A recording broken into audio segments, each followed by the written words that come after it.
Alright, Hit TV Uganda, thank you so much for watching. Yonna gye musinzira okuba nti mutulaba mwebale nnyo mwebalire ddala. Lunaku lwakusatu ndiri muganda wange Komeko Abudu yeekolera mwebale nnyo gye mutuusaako engalo. Aaron Bobo mu kamera nyongera okubajjukiza omulongo wa Swansubuga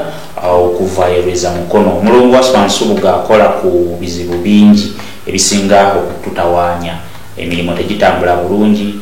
bizinensi zeesibye, amaka gayuuga, abasajja emmundu teziriimu masasi.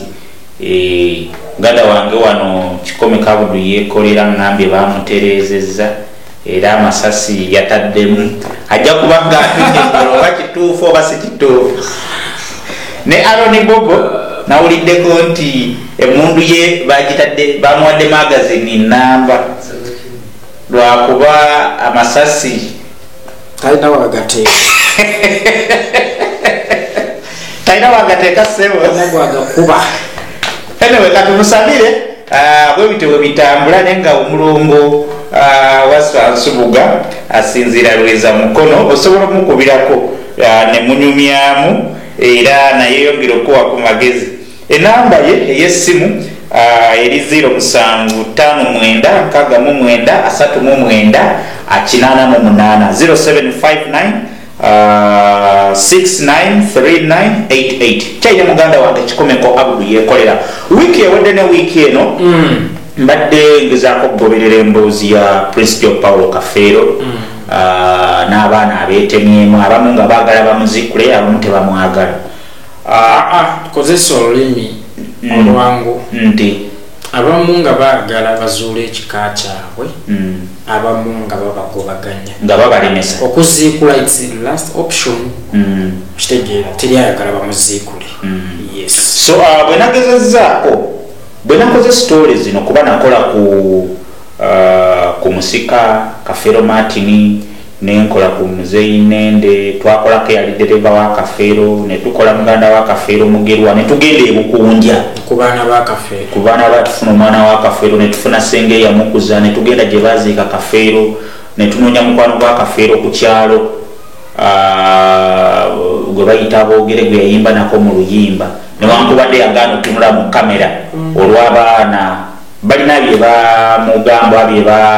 kwegamba bamumalamu amaanyi, newankubadde nga alina information omuntu gye yandyetaaza okulaba. Ennaku nga bbiri emabega waliwo omunnayuganda awangaalira mu UK bamuyita Mr. Sam, nja kwogerako erinnya limu, yankubira essimu direct phone call for over 1 hour. Naŋŋamba he is a forensic expert. Tuyinza okugamba nti mu nsonga ze tuli mu kunoonyerezaako kati ye mukugu. Naŋŋamba omulimu gwagumazeemu emyaka 3. Jankubira naŋŋamba nti omulimu tugulaba, sayidi zonna tuziwulidde. Naŋŋamba nti bwe kibanga famire y'abaana bano ng'abaana bano abagala okuzuula ekituufu ng'ebigendererwa byabwe si byanfuna, nga si byanfuna totale, naŋŋamba waliwo ekisoboka okukolebwa. Naŋŋamba nti abaana bano mu kiseera kino ekika ky'ebyenkima tekinnabagobaganya, nti si baana ba nkima. Agambibwa okuba jjajjaabwe Muzeeyi Naŋŋanga eyafa ne batabanyi be nga famire tebannagobaganya ku baana bano ne babagamba temuli ba nkima. Naŋŋamba nti waliwo ekisoboka okukolebwa, yakiyise paternal DNA, nti mu paternal DNA basobola okujja ku baana bano bonna omusaayi nga tebannaziikula Kafeero, basooke bazuule ekintu kimu. Abaana bano 15 omusajja omu yabazaala. Then anti kakati nga ye kyayagala nti baloba nga tebaagala bya bugagga, nga baagala kumanya bumanya tuzaalibwa taata y'omu, ffenna tuli ba Luganda, bagende ku musaayi. In fact ye naaba nga ali willing n'okuteekamuko kasente ke bwe baba bakeetaaze. Anti ekyo ekintu kyakolebwa kyekyasooka okukolebwa, anti bali tebakitegeera bulungi kyakolebwa. Abaana ne bagaawo naffe baana baani atato. Ate n'ekirala nti luno bwe luba luyimba lugenda kuggwa ddi okujjako abamu bakkirize nti bannaye muli baganda baffe kiggweerawo olw'ensonga nti ne boona bajjako omusaayi nga baguviiridde munda mu bbo ne bwe gunaaboolayo omu aliba wa ddembe okwekumira endolo n'agamba siri mu mativu olwo oluyimba luba lugenda kuggwa ddi Uganda tulina ebyokukola n'okulowoozaako bingi so tetujja kubeera ku nsonga tetugenda kubeera ku kintu kimu kafeero eyaffe ki eyaffe dda kitegeera kubanga ne bwe tukeera solution gye nyinza olabawo eri emu era gye tugenda okukolako banekkomi abaagoba kolayo DNA yaffe nga yakyama tulabe bo bafaanagana mulimu bameka bagatta taata mulimu bameka abatafaanagana then tugenda okwenganga bali nga tulina wetuyimiridde naye nga tewali ngeri ndala yonna okuggyako bo bano bakkirize nti mwe muli baganda baffe era taata affe yatuzaala ekirala ekyebyenfuna sijja kiyingiramu nnyo kuba bano abaana bakwano bange tebakinyambangako tebamukiriko but nabate balina right yaabwe erwanire ekyabalekerwa nti kyabaana kubanga mutera okulaba komenti muli ku byakitaawe mulowooza buli omu ali ku byakitaawe gwe kitaawe waba teyakulikira nga bo yabalekera then ate bo balina right nali njogerako ne Grace bannaye baida kino nkibagamba nga bwe watali atayagala ssente ya bwereeri era ojja kwesanga tewali atayagala ssente endekere kitegeera era naye obaako wootandikira era naye obaako wookola ki enjawulo eri emu ogikutta otya njagala okuzayo kemabega nagendako bwe nagenda ekukunjeyo nafuna Grace eyakuza Paulo ate sisitawe maama y'omu newankubadde bataata banjawulo Grace naŋŋamba nti yayogera mukakkamu nnyo naŋŋamba nti mu baana ba Kafeero 15 Kafeero yagenda okufa nga 13 abaana abalabyeko era ng'agenda nabo n'amugamba abaana bammwe baabo muwala wo wuuyo olumu nga tagenda nabo bonna naye nga bonoogamba nti ngenzeeko mu kyalo n'ogenda n'omwana n'agamba nti wabula abaana 2 bokka ye baataalabako wabula yabalaba Kafeero akoze eki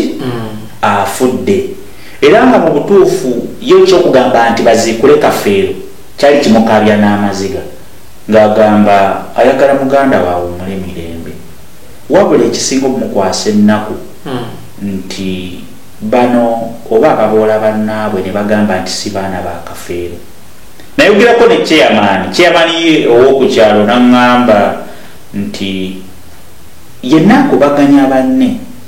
agenda agoba ababe baazaala talina buyinza kitaawe aba yakulekera nti tuli abaana 15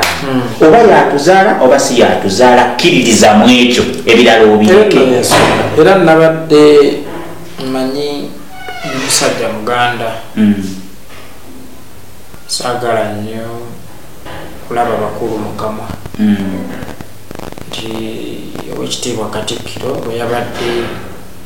olukiiko lwa Buganda ku lunaku olwokubiri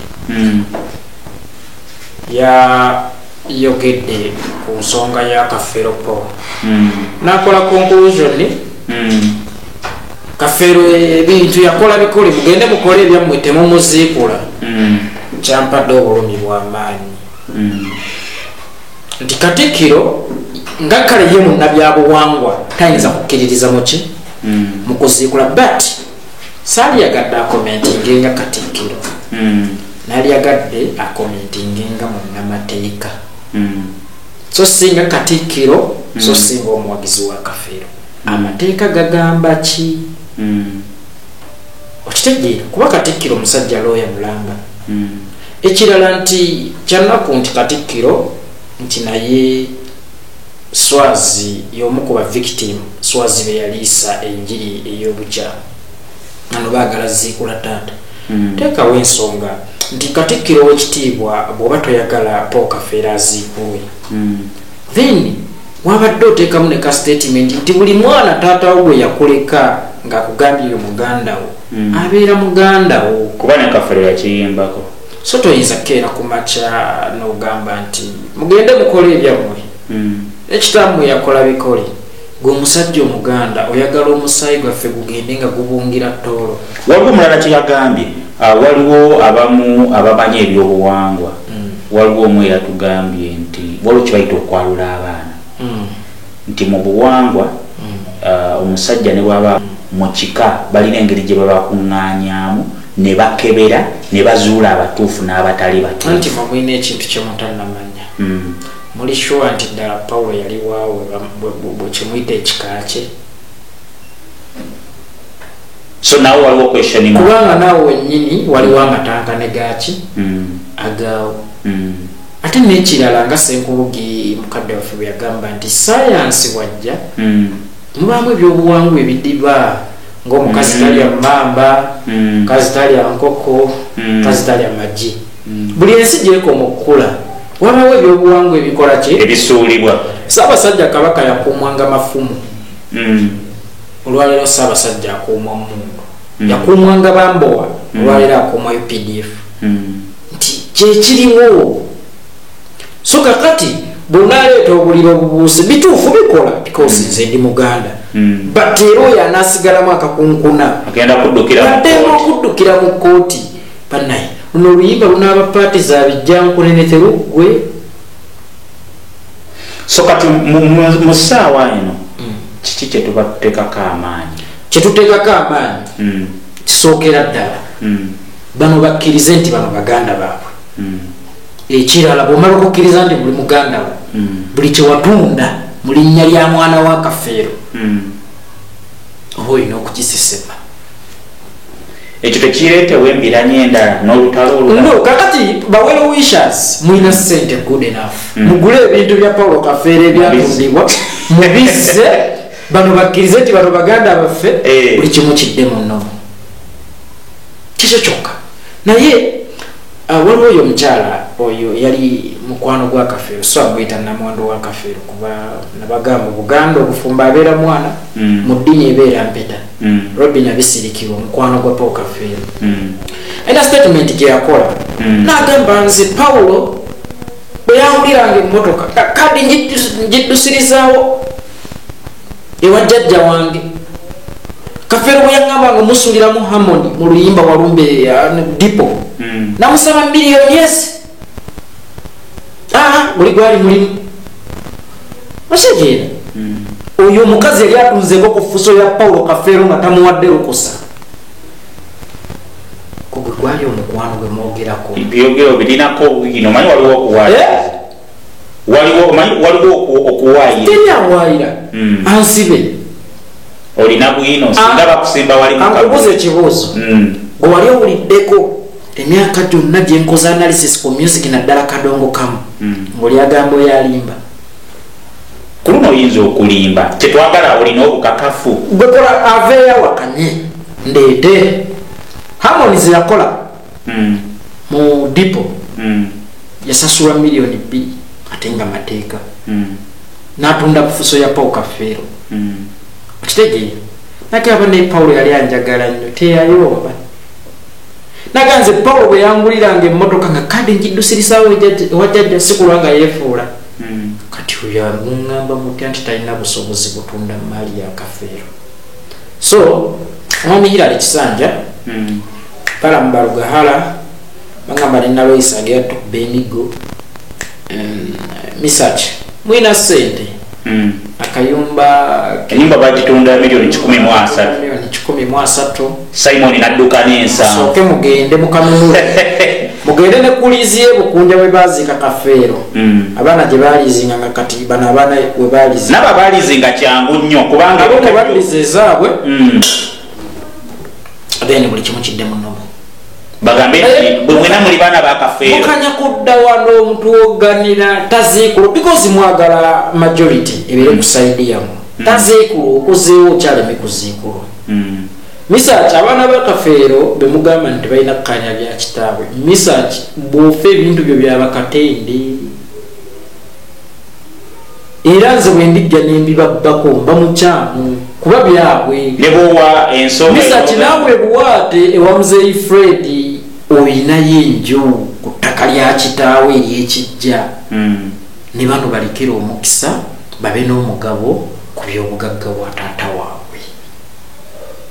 Alright, Hit of Uganda, thank you so much for watching. Mbera bwetyo bweri buli muntu wasobola okuteekawo comment yo tugezaako okulaba ensonga za Kafeero. So ekirina okukolebwa bw'aba tebaziikudde Kafeero ebyatundibwa birina okudda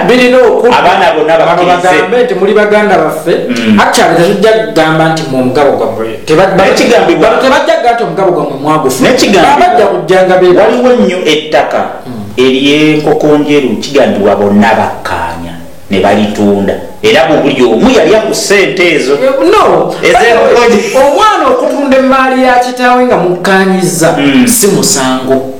Enkoko njeru obuzibu buva mu butaka. Enkoko njeru naye kigambibwa ogambye kigambibwa ery'enkoko njeru ogambye kigambibwa naye olwalina ettaka lingi lwakuba mutunuulidde eka 27 ebamuziika ne wano bupoloti bwa zifuuti wano Kajansi. Nipo yayina amaka maganjo yayina wa kati bano bazze batunda kozi n'abaana bambi abamu baali bakyali batunda ddene. Alright, atulaba webale nnyo okutulaba yo osobola otekawo comment yo ku nsonga za Kristo paka Paulo Kafeero. How best can all these wrangles be resolved? Ku kamera tukoze ne Aaron Bobo mbadde ne muganda wange Abudu Kikomeko yekolera tubaagala nnyo.